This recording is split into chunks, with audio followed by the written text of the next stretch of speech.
गुरु पूर्णिमा के इस पावन अवसर में संत कबीर साहब का स्मरण होना स्वाभाविक है। वैसे तो शिष्य एक ऐसा साधना वृक्ष है जिसका फल गुरु होता है।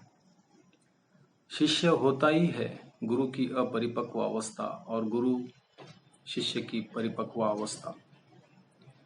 और इसी शिष्य के बारे में कहते हुए कबीर साहब कहते हैं कि गुरु को सर पे रखिए चलिए आज्ञा माही, कहत कबीर उस बंदे को तीनों लोक में डर नहीं।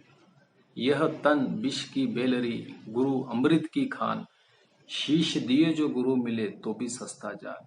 शीश देने के बावजूद अगर आपको गुरु मिलते हैं तो आपको उसको स्वीकार करना चाहिए। शीश का मतलब होता है अहंकार।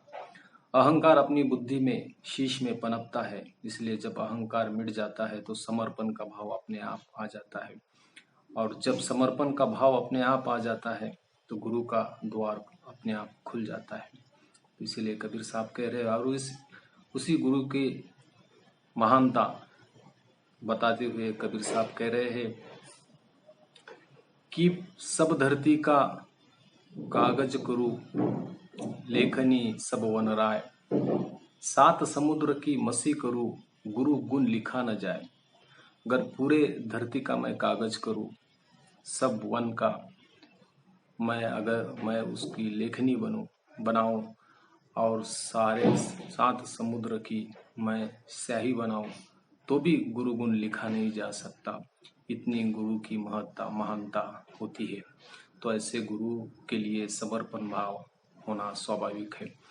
जब शिष्य परिपक्व हो जाता है, उसकी परिपक्वता आ जाती है, तो उसको पहले सवाल आता है, गुरु गोविंद दोनों खड़े काके लागो पाए, बलिहारी गुरु आपनो गोविंद दियो बताए।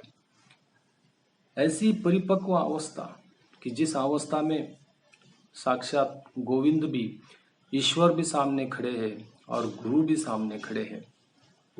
ये शिष्य का साधना का अत्युच्चम क्षण होता है, जिस क्षण में वो उसके सामने गुरु भी है और भगवान भी है, ईश्वर भी है। तो भी कबीर साहब कहते हैं कि गुरु की महानता ही सबसे ज्यादा है।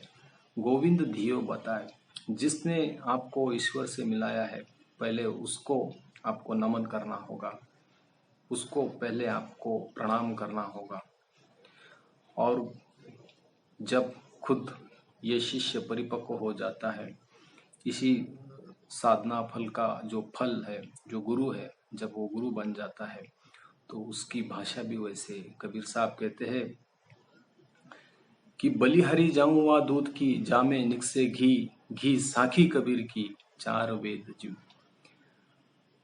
मैं अगर गुरु की भाषा में बोल रहा हूं तो मेरी वाणी, मेरा शब्द, मेरा वचन चार वेदों का निचोड़ है।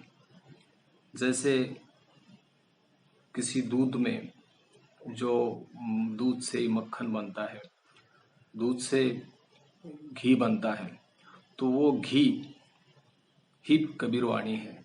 ये निचोड़ है चार वेदों का।